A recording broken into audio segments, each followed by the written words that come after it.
Hello, we're here today with Thelma Goosic, a member of the Arizona Drag Racing Hall of Fame and our newest Arizona Drag Racing legend. Thelma has a unique story. Thelma and her family, the Goosic family, were the premier family in the speed equipment business as racing developed in the valley in the 60s, 70s, and 80s. They have a good story to tell. Thelma was a big part of that. Thelma was matriarch, but she was part owner of the business as well. And so, Thelma, welcome. Tell me about where were you born? Texas. Where about? How in Texas? Where about? How did you get from Texas to? What brought you to Arizona? My family, my dad and mom. This you came as a child. In 1939, we came here. Exciting times. I had my 10th birthday when we got here. Very exciting times. Well, yeah, kind of, because you could do everything you wanted to. You didn't have to worry about walking somewhere or where you went, as long as you didn't go south. So what part of town did you live in originally? Usually we lived right around Van Buren to McDowell, in that area. Great area. It was that was on the edge of town, kind of, wasn't Yeah. it? Yeah, So- McDowell was in the city, on the other side of the street. It was the country.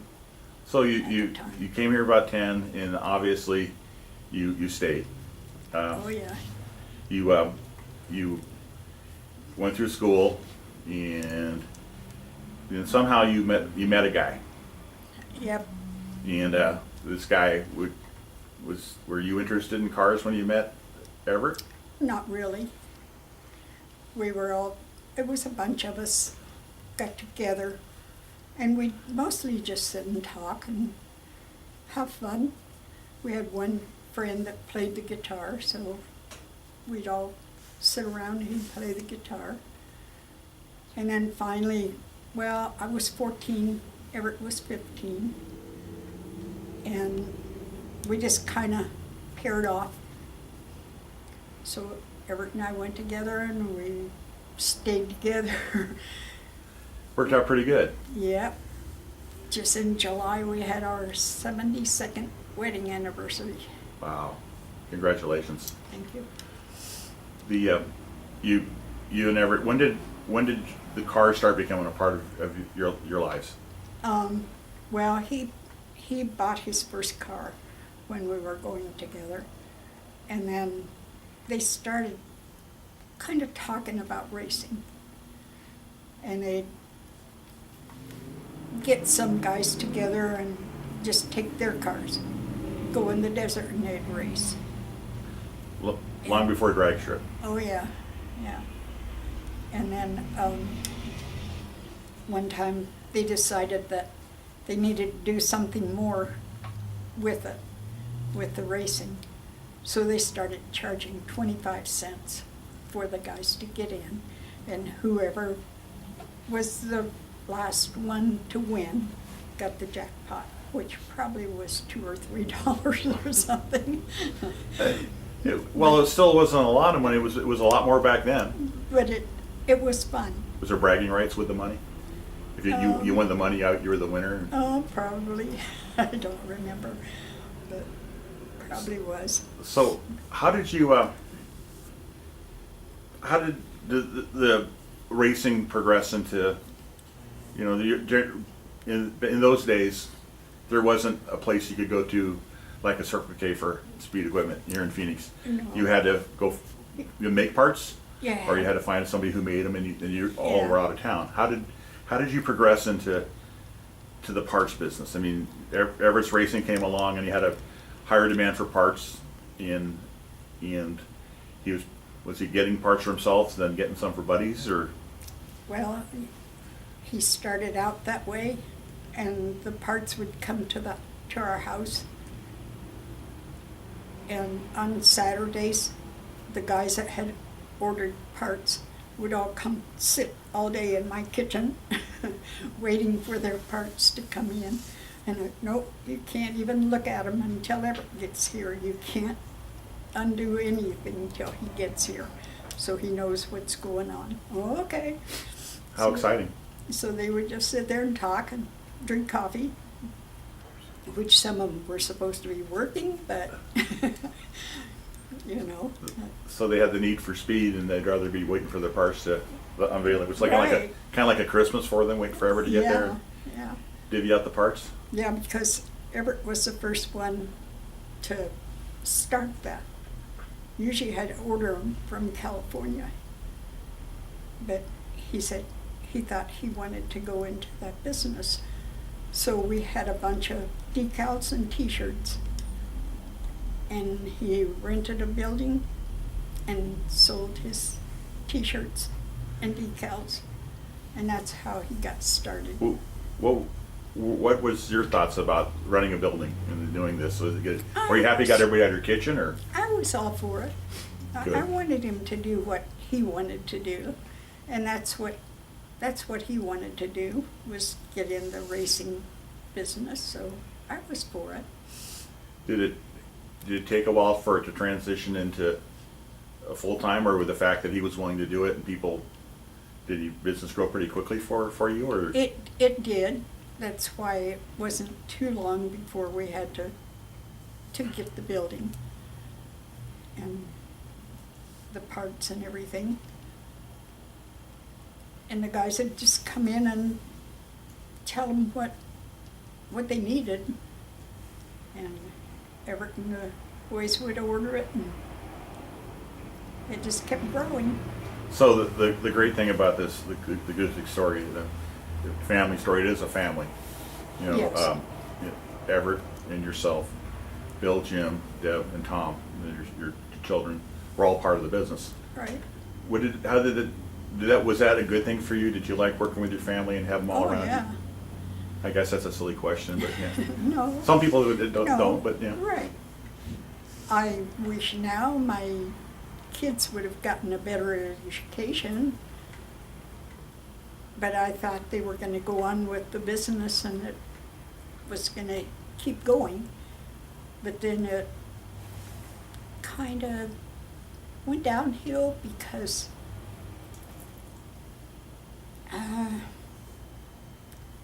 because the sales reps came over here and they'd talk to everybody, you know, and they'd get parts for this guy or that guy, and we kind of have to get after them. That's what we're here for, you know. But they kept trying to get everybody set up in the business. And Phoenix wasn't that big of a town back then. No, it wasn't. So your first location business that was on North Central? Yeah. Then you moved to The address. 2110 East Indian School Road. I Right. remember because that's where I met you. Right. What was that move? What was the feeling of you needed more space? You needed more parts, a place for parts. What was how did you feel about? Were you excited about that move, or? Well, yeah, because then it was his business. The other way, he was in with other guys. And this way, it was his business. He could do what he wanted to. And that's what I told him. Do what you want, not what somebody else wants you to do. So the wonderful thing is he had your support all the way because you're a part of it. Yeah, he And did. and through the years, you went to several races, I imagine. I think I went to every one. So what drag strips do you remember? I remember Beeline and Mel Larson's and oh gosh. We went to Tucson once in a while. Mm-hmm. We went to Kansas City and he won the trophy in his class there. That was a big deal. Yeah, it was. On our way there, my niece and her husband were with us, and we were in Oklahoma City at that time. And David ran over the curb, bent the axle on the trailer, so we couldn't go anywhere, and it was about 12:30 at night. And so we were all all four of us standing out, just kind of looking at it, and these kids came up. And they, wow, at the race car, you know, and they said, what are you gonna do, and all that, and then they told him, well, we're not gonna do anything because we broke the axle on the trailer. Oh, that's okay, my dad'll fix it. So this guy's dad was a go-kart builder. So they took the race car over to the guy's shop. He repaired the axle. We went racing and went on, and he won his class. And That's the story you tell about racers in the gentleman was in the go-karts, but they're all centered around the love for racing or going fast. The stories of people helping people was a lot better back then. Right, that's what Everett asked the guy what he owed him for fixing it. And he said, nothing. He said, you don't owe me anything. Just tell the next guy, you know, and you help him. So Everett always tried to help everybody at the racetrack. He'd see some of those kids that were young, just getting started, and he'd try to help all of them. So, Bill and Deb know that. He was quite the guy. He was a very, very good man. He raced, and then there came a time when, you know, your children were growing up, and for instance, Bill wanted to go racing. How did you feel about that? Well, it's kind of scary, but if that's what they want to do, it's their life. They need to do what they want to do. They can't live for you, you can't live for them. But you supported them all, and you know we know that, you know, Bill eventually went through early Chevy and some things, and ended up with a dragster, and then right. Your son Jim, had a dragster, Right. and Tom had a dragster. Right. But you know your daughter, you know, Debbie did something different. A funny car. Funny car. She was the one that had to go fast. So, Yep. So when the business progressed, you know, I knew you. This basically became. I'm going to say this. It became improvised. There's a lot of things other speed shops weren't doing. One of the things I do remember was that all the parts were out front. You know, that was long before you used to go in a speed shop and everything was in the back room. You had to tell the guy what you wanted. You go back and come out, and the guy would leave. Where did that come from? To model the store putting more parts out front? It's just the way he wanted it set up. So that was all his thoughts and decorating and everything, you know. So Everett's hope was that people come from one thing and they see something else and they put that on the counter as well. And well, I guess so. It's just, you know, when you go shopping, you look around. well, I know that was a big change because there weren't many, you know, even auto parts stores didn't put stuff out front. They might have had Right. air fresheners or something up front, but if you anything you wanted was in the back. Yeah. And I just remember that the Goosic family in the speed shop always having a great assortment of parts out front. That's what definitely attracted me, is the kid riding to the speed shop on my bicycle. Yeah. I think I could look at stuff, and it was very interesting. Time went on, and Everett. When did Everett decide he was? How did he decide not to actually be the driver and race anymore? What was? Oh, it was really hard. He didn't even want to go to the races if he couldn't drive. He was a racer. It was Oh, in his yeah. blood. Yeah, but he just didn't say too much. He just quit. Besides your family, there are a lot of other people that worked for you through the years, myself included, that you mentored in a lot of ways. You were mom. You were in the family. I think that people that once they work for you, they felt part of the family, and then everybody kind of goes on and does different things. But the importance of what you did, and the touched a lot of lives in a positive way. You know, we're talking about not only the people that work for you, but your customers in the speed shop. I know that I watched, and Everett was very patient with young racers coming in. And I think one of his deals was, he had a lot of Everett sayings. One, you know, and I'm sure he adapted from somebody else, but the saying about speed costs money, how fast do you want to go? I remember him saying that a few times. Yeah. And I also watched him set people up and ease them into it, realizing that you can't go from nothing to a top fuel drag sure overnight. Well, like he would tell them if they came in for a helmet, and we had different prices in the helmets, and the guy would say, well, which one should I buy? And he'd say, well, how much do you like your head? You know, do you like it $20 or do you like it $50?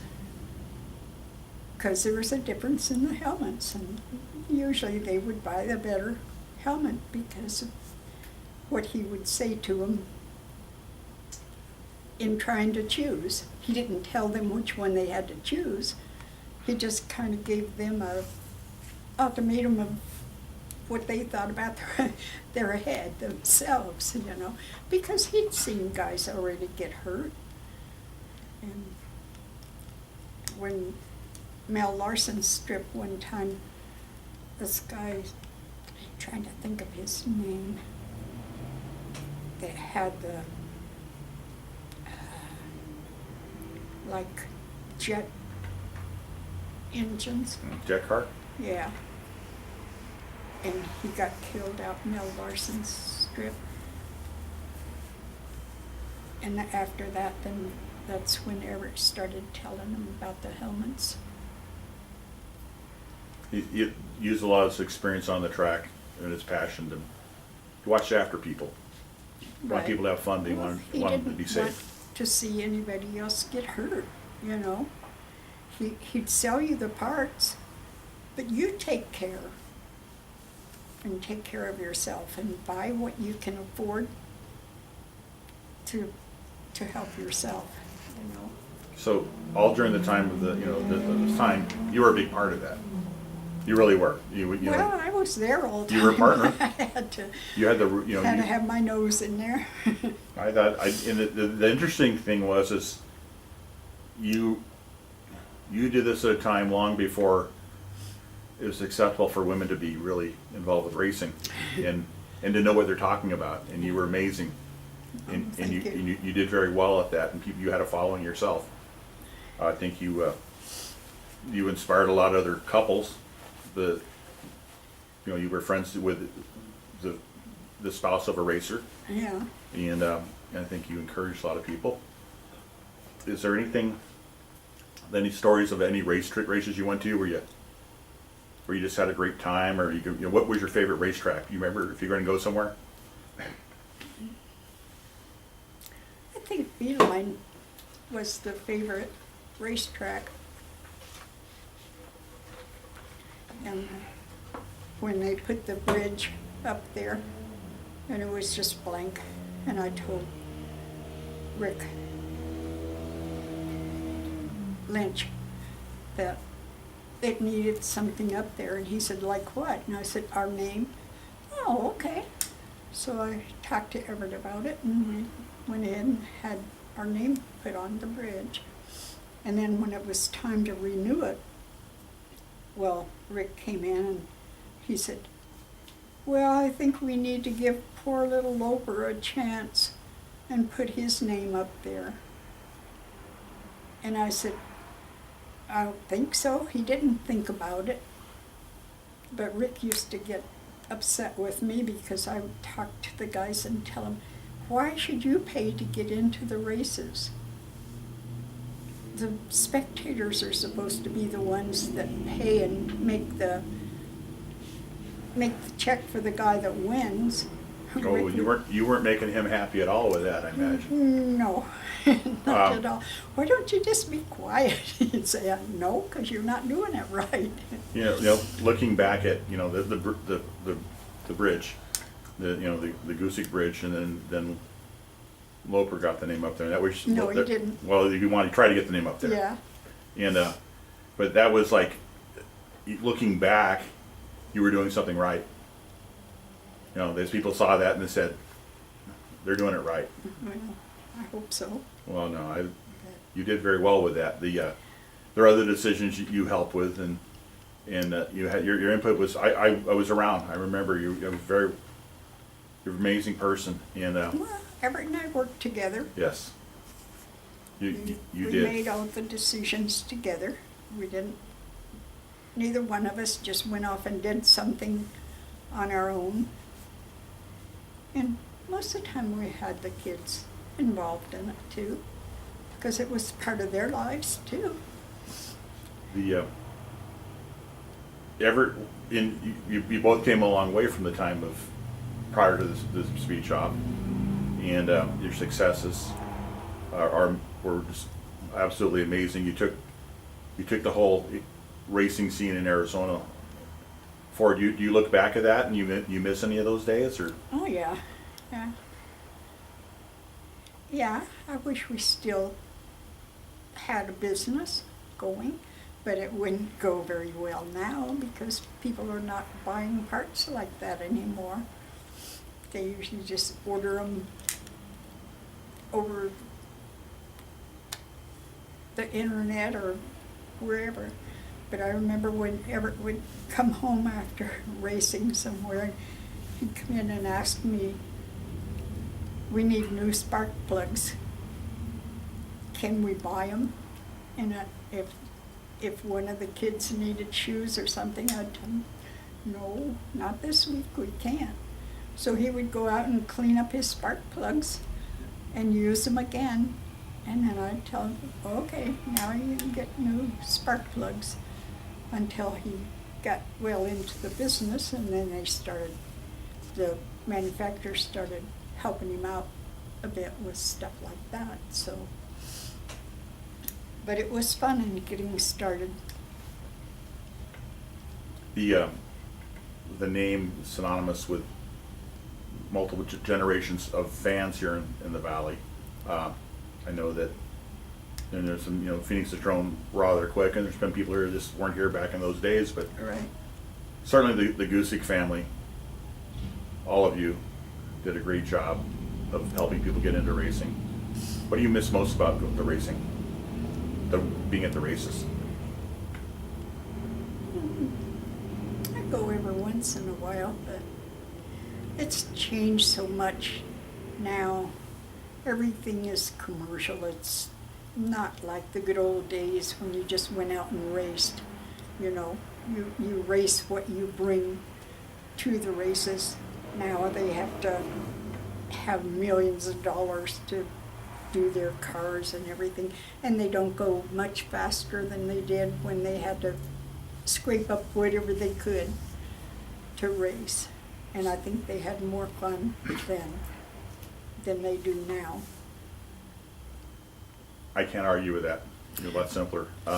Through the years, you and Everett had the privilege of being in a lot of drag races, both national and local, that went on to do well. Who are some of those people that you remember, racers that were big, went on to do very well, or that you were Wow. I know that Garlitz was always, whenever Garlitz was in town, Yeah, he'd bring the car to the speed shop. we had just bought a new Cadillac, and we were all going to dinner, and Garlights went like that on the dashboard and broke the dashboard on our car.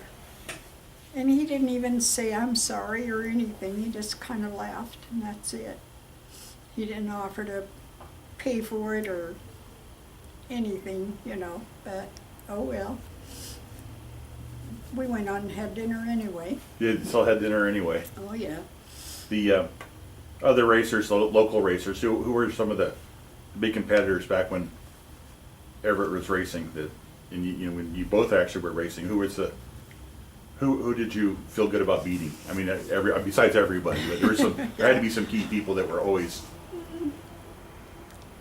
I don't know if there were any of them that he really felt that he had to beat them. That's good. He wanted to win every time, you know. And a lot of them that were racing were not in the same class as he. But there was this guy, Jack Sniff. He had a roadster, like Everett did. And Everett liked beating him. But, That was more of the one-on-one, same type of yeah, car. but Jack liked to beat him too, so, you know, it all worked out. Everybody had their terms. So along the way, you developed a lot of friendships. Oh, yeah, People like the racers cared about each other. right, yeah, and still do. Yeah. Is that a takeaway that you have from the racing, you know, those days, and that you made friends that are still your friends? And Oh, yeah, yeah. Yeah, I see Dan, I go to lunch, Dan Brown, Clint Brown's wife. We go to lunch every once in a while together. And at the reunions, Deanne and Shirley Sanders usually come out. Their husbands are both passed away, but they usually come out because they're still interested in what's going on and everything, and keeping the friendships. so you met a lot of good people along the way. A lot of people remember you. I certainly do. The Goosic family, you the matriarch, you should be very proud of everything you've accomplished over the years and the positive things you did in people's lives, and we thank you for being here. Wonderful conversation. Known you for a long time, but I learned new things today that you know I didn't know, and this is the wonderful thing about these videos. So congratulations on, first of all, you are in the Arizona Drag Racers Hall of Fame, and congratulations, because Thelma Goosic, you're an Arizona drag racing legend. Oh, thank you. Thank you for being here. Thank you.